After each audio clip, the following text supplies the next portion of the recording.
നമസ്കാരം സുഹൃത്തുക്കളെ, നിങ്ങളുടെ സാമ്പത്തിക സ്വാതന്ത്ര്യത്തിലേക്കുള്ള യാത്ര ഇവിടെ ആരംഭിക്കുന്നു. ഇത് കേവലം ഒരു വീഡിയോയുടെ ടൈറ്റിലിന് വേണ്ടി മാത്രം വെറുതെ ഉണ്ടാക്കുന്നൊരു ക്യാപ്ഷൻ അല്ല, മറിച്ച് ഈ ഒരു ബുക്ക് നിങ്ങൾ വായിക്കാൻ തുടങ്ങി എന്നറിയുന്ന ഏതൊരു ഈ ബുക്ക് ഒരാൾക്കും നിങ്ങളോട് പറയാൻ തോന്നുന്ന വാചകങ്ങൾ തന്നെയാണ്. ഈ ബുക്കിനെ അടുത്തറിയുമ്പോൾ എന്തുകൊണ്ടാണ് ഈ ബുക്കിൽ ഇത്രയധികം വിൽക്കപ്പെടാനും പറയപ്പെടാനുമുള്ള കാര്യങ്ങളുള്ളതെന്ന് നമുക്ക് വിശദമായി മനസ്സിലാക്കാവുന്നതാണ്. ഈ ബുക്കിനെ പറ്റി പറയുകയാണെങ്കിൽ ലോകത്തിൽ തന്നെ ഏറ്റവും അധികം വിറ്റഴിക്കപ്പെട്ടിട്ടുള്ള ബുക്കുകളിൽ ഒന്നാണ് റിച്ച് ഡാഡ് പുവർ ഡാഡ് എന്ന് പറയുന്ന ഈ ഒരു പുസ്തകം. ഇന്ത്യയിലെ പല ലാംഗ്വേജുകളടക്കം ലോകത്തിലെ ഏതാണ്ട് 54-ലധികം ഭാഷകളിലേക്ക് വിവർത്തനം ചെയ്യപ്പെട്ടിട്ടുള്ളതും ഏറ്റവും അധികം വിൽക്കപ്പെട്ടിട്ടുള്ളതുമായ ഒരു പുസ്തകമാണ് റിച്ച് ഡാഡ് പുവർ ഡാഡ്. നമ്മുടെ കേരളത്തിൽ ഇത് DC ബുക്സാണ് അവതരിപ്പിച്ചിരിക്കുന്നത്. ഈ ഒരു പുസ്തകത്തെപ്പറ്റി ഞാൻ അറിയുന്നത് ഏകദേശം 2005 ആ ഒരു കാലഘട്ടത്തിലാണ്. LIC ഏജൻ്റായിട്ട് വർക്ക് ചെയ്തുകൊണ്ടിരിക്കുന്ന കാലഘട്ടത്തിൽ LIC ഓഫീസിൽ വെച്ചൊരു ദിവസം ബുക്ക് വിൽക്കാനായിട്ട് വന്ന ഒരു മനുഷ്യൻ, അദ്ദേഹത്തിനൊരു സഹായം ആയിക്കോട്ടെ എന്ന നിലയ്ക്ക് എൻ്റെ ഡെവലപ്മെൻറ്റ് ഓഫീസർ അദ്ദേഹത്തിൻ്റെ കുഞ്ഞിന് വേണ്ടിയിട്ട് ഒരു കഥപുസ്തകം വാങ്ങിക്കുകയും ഒപ്പം തന്നെ ഈ ഒരു ബുക്ക് എന്നോട് വാങ്ങിക്കാനായിട്ട് സജസ്റ്റ് ചെയ്യുകയും ചെയ്തു. അങ്ങനെ ഈ ഒരു പുസ്തകം വാങ്ങിച്ചു, വീട്ടിൽ കൊണ്ടുപോയി വെച്ചു. ഏതാണ്ട് 2 വർഷക്കാലത്തോളം ഈ പുസ്തകം മറിച്ച് നോക്കിയതേയില്ല. അന്ന് വാങ്ങിച്ച പുസ്തകത്തിൽ ഡെവലപ്മെൻറ്റ് ഓഫീസർ വാങ്ങിച്ച ബുക്ക് കൂടി എനിക്ക് തന്നുവിട്ടത് കൊണ്ട്, അതൊരു കഥപുസ്തകമായിരുന്നത് കൊണ്ടും ആ കഥ ഇഷ്ടപ്പെട്ടതുകൊണ്ടും അത് വളരെ വേഗം വായിച്ച് തീർത്ത് അദ്ദേഹത്തിന് മടക്കി കൊടുത്തു. എന്നാൽ ഏതാണ്ട് 2007 ഈ ഒരു പുസ്തകം വീണ്ടും ഇതിൻ്റെ പേര് നമ്മൾ കേൾക്കുന്നത്. വളരെ യാദൃച്ഛികമായി ഒരു നെറ്റ്വർക്ക് മാർക്കറ്റിംഗ് കമ്പനിയുടെ മീറ്റിങ്ങിൽ പങ്കെടുക്കുമ്പോൾ അവിടെ അവതാരകനാണ് ഈ പുസ്തകത്തെപ്പറ്റിയും അതിൻ്റെ ഗുണഗണങ്ങളെപ്പറ്റിയുമൊക്കെ ധാരാളം പറയുന്നത് കേട്ടത്. ലോകത്തിൽ തന്നെ ഒട്ടനവധി വ്യക്തികളുടെ ജീവിതത്തിൽ സാമ്പത്തികമായ വലിയ മാറ്റങ്ങൾ കൊണ്ടുവന്ന ഒരു പുസ്തകമാണ് എന്ന രീതിയിൽ അദ്ദേഹം സംസാരിക്കുന്ന കേട്ടപ്പോഴാണ് ഇത് ഞാനും എവിടെയോ കേട്ടിട്ടുണ്ടല്ലോ എന്ന ഒരു ചിന്ത മനസ്സിൽ വന്നത്. ഈ പുസ്തകത്തിൽ പറയുന്നത് ഇതാണ്: പണത്തെപ്പറ്റി പലരും ചിന്തിക്കുന്നത് പല രീതിയിലാണ്. എന്നാൽ ശരിയായ രീതിയിൽ പണത്തെപ്പറ്റി ചിന്തിക്കുന്നവർക്ക് മാത്രമേ നല്ല രീതിയിൽ സമ്പത്ത് സൃഷ്ടിക്കാനാവുകയുള്ളൂ.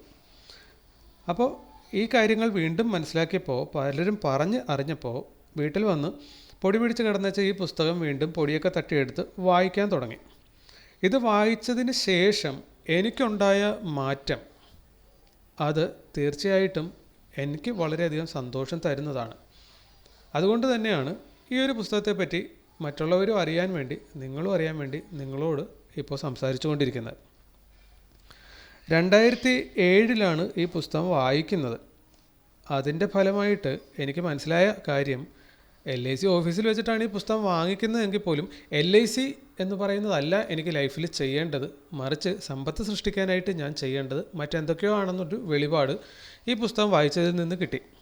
അതിനെ തുടർന്ന് സമ്പത്ത് സൃഷ്ടിക്കാനുള്ള നല്ല മാർഗ്ഗങ്ങൾ ഏതാണ് എന്ന അന്വേഷണം നടത്തിക്കൊണ്ടിരുന്നു. LIC എന്തായാലും താൽക്കാലികമായി നിർത്താൻ തീരുമാനിച്ചു. ആ സമയത്ത് നെറ്റ്വർക്ക് മാർക്കറ്റിങ്ങിൻ്റെ പരിപാടികളുമായിട്ട് പോകുന്നുണ്ട്. അങ്ങനെ അന്വേഷിച്ചതിൻ്റെ ഫലമായിട്ട് മ്യൂച്വൽ ഫണ്ട് ഏജൻസി എടുക്കാമെന്ന് തീരുമാനിച്ചു. മ്യൂച്വൽ ഫണ്ടിൻ്റെ ലൈസൻസ് 2008 എടുക്കുവാണ്.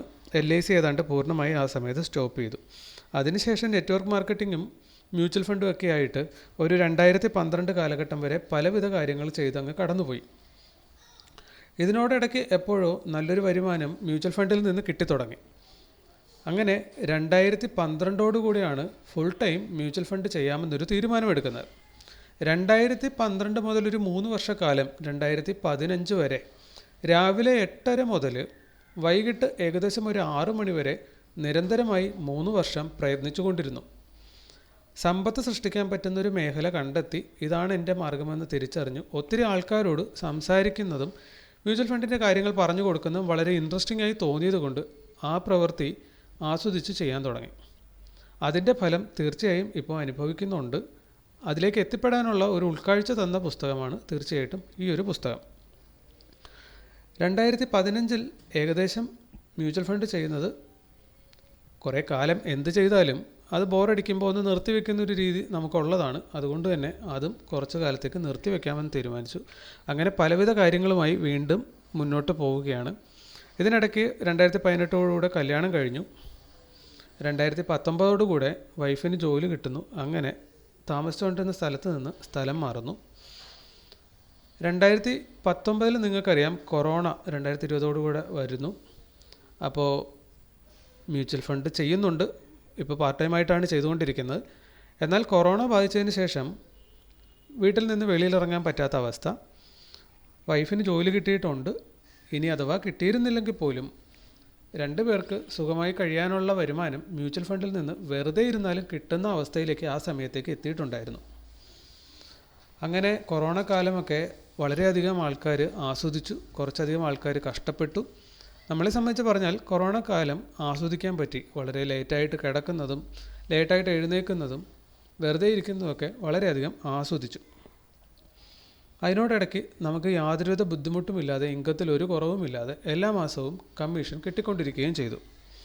അപ്പോൾ ഈ ഒരു അവസ്ഥയിലേക്ക് നമ്മൾ എത്തപ്പെട്ടത് എങ്ങനെയാണെന്ന് ചോദിച്ചു കഴിഞ്ഞാൽ, ഈ ഒരു പുസ്തകം വായിച്ചതിലൂടെ സമ്പത്ത് എങ്ങനെ സൃഷ്ടിക്കാമെന്നൊരു ചിന്ത മനസ്സിലേക്ക് വന്നതിലൂടെയാണ്. അതുകൊണ്ട് തന്നെ നിങ്ങൾ പണമുണ്ടാക്കാൻ വേണ്ടി പ്രവർത്തിക്കുന്ന ഒരാളാണെങ്കിലും, അതല്ല നിങ്ങൾക്ക് സമ്പത്ത് സൃഷ്ടിക്കണമെന്ന് ആഗ്രഹമുള്ള ഏതൊരാളാണെങ്കിലും, തീർച്ചയായും നമ്മൾ ജോലി പലതും ചെയ്യുന്നുണ്ടാവാം. എന്നിരുന്നാൽ പോലും എന്താണ് പണം എന്ന് കൃത്യമായ രീതിയിൽ അതിനെ മനസ്സിലാക്കിയാലാണ് നമുക്ക് സമ്പത്ത് സൃഷ്ടിക്കാനാകുന്നത്. അതുകൊണ്ട് തന്നെ ഈ ഒരു ബുക്കിനെ പറ്റി വളരെ ഡീറ്റെയിൽഡ് ആയിട്ട് ഏതൊരു സാധാരണക്കാരനും എന്താണ് പണം, എങ്ങനെ സമ്പത്ത് സൃഷ്ടിക്കാം എന്നതിനെപ്പറ്റി വളരെ ഡീറ്റെയിൽഡ് ആയിട്ടൊന്ന് സംസാരിച്ച് പോകണമെന്ന് ഒരാഗ്രഹം തീർച്ചയായും ഉണ്ട്. കാരണം എൻ്റെ ഇപ്പോഴത്തെ അവസ്ഥ വെച്ചിട്ട് ഇനിയുള്ള ജീവിതകാലം അത്രയും മ്യൂച്വൽ ഫണ്ട് ഇൻഡസ്ട്രി നിലനിൽക്കുന്നുണ്ടെങ്കിൽ തീർച്ചയായും എനിക്ക് മുന്നോട്ടേക്ക് ഇറങ്ങി പ്രവർത്തിക്കാതെ, കൂടുതൽ വർക്കിംഗ് ടൈം കൊടുക്കാതെ, ഒരു ദിവസം ഒന്നും ചെയ്യാതെ, ഇല്ലെങ്കിൽ ഒരു മാസം പോലും ഒന്നും ചെയ്യാതെ ഇരുന്നാലും ജീവിതകാലം മുഴുവനും ജീവിക്കാനുള്ള വരുമാനം മ്യൂച്വൽ ഫണ്ടിൽ നിന്ന് കിട്ടും എന്ന് ഞാൻ ഏകദേശം ഉറപ്പുവരുത്തി. അങ്ങനെയാണെങ്കിൽ കൂടുതൽ പ്രവർത്തിച്ചാൽ കൂടുതൽ സമ്പത്ത് സൃഷ്ടിക്കാം. അത് ഓരോരുത്തർക്കും അവരവരുടെ ഇഷ്ടപ്പെട്ട മേഖലയിൽ പ്രവർത്തിച്ചുകൊണ്ട് എങ്ങനെ സമ്പത്ത് സൃഷ്ടിക്കാമെന്നുള്ളത് നമ്മളുടെയൊക്കെ ചിന്തയിൽ പലപ്പോഴും കടന്നു വരുന്നുണ്ടെങ്കിലും, പണം എന്താണെന്നും അതെങ്ങനെ കൃത്യമായി വർക്ക് ചെയ്യുന്നു എന്ന് മനസ്സിലാക്കാതെ കൊണ്ട് നമുക്ക് കൃത്യമായി അതിൻ്റെയൊക്കെ ഉത്തരങ്ങൾ കണ്ടെത്താൻ സാധിക്കില്ല. അങ്ങനെ എന്താണ് പണം, യഥാർത്ഥത്തിൽ എന്താണ് സമ്പത്ത്, എന്താണ് ബാധ്യത, ഇതുപോലെയുള്ള കാര്യങ്ങളൊക്കെ നമുക്ക് വളരെ ലളിതമായും വിശദമായും വിശദീകരിച്ച് തരുന്നൊരു പുസ്തകമാണ് റിച്ച് ഡാഡ് പുവർ ഡാഡ്. അതുകൊണ്ട് തന്നെ ഇതിൻ്റെ തുടർന്നുള്ള എപ്പിസോഡുകളിൽ നിങ്ങൾക്ക് അതിനെപ്പറ്റി വളരെ വിശദമായി തന്നെ ഏതൊരു മനുഷ്യനും മനസ്സിലാകുന്ന രീതിയിൽ എനിക്ക് മനസ്സിലായതും ഈ പുസ്തകത്തിൽ പറയുന്നതും കൂട്ടിച്ചേർത്തുകൊണ്ട് നമ്മളൊരു സീരീസ് ആയിട്ട് ചെയ്യുകയാണ്. തീർച്ചയായും ഈ പുസ്തകം ഒരിക്കലെങ്കിലും വാങ്ങിച്ച് വായിക്കുന്നതും ഇതിനെപ്പറ്റി ഏതൊക്കെ മേഖലയിൽ നിന്ന് അറിയാൻ സാധിക്കുന്നോ അറിയുന്നതും നിങ്ങളുടെ ജീവിതത്തിൽ എല്ലായ്പ്പോഴും ഒരു മുതൽക്കൂട്ടായിരിക്കും എന്ന കാര്യത്തിൽ എനിക്ക് യാതൊരുവിധ സംശയവുമില്ല. ഒരു ഇൻട്രൊഡക്ഷൻ എന്ന നിലയിൽ ഈ വീഡിയോ ഇവിടം കൊണ്ട് അവസാനിക്കുകയാണ്. ഇതിൻ്റെ നെക്സ്റ്റ് എപ്പിസോഡുകൾ കാണുന്നതിലൂടെ നിങ്ങൾക്കും തീർച്ചയായും വളരെ സമ്പന്നമായ ഒരു ഭാവി കാലം ഉണ്ടാവട്ടെ എന്ന് ആശംസിച്ചുകൊണ്ട് നിർത്തുന്നു. നെക്സ്റ്റ് എപ്പിസോഡിൽ വീണ്ടും കാണാം. Okay, thank you.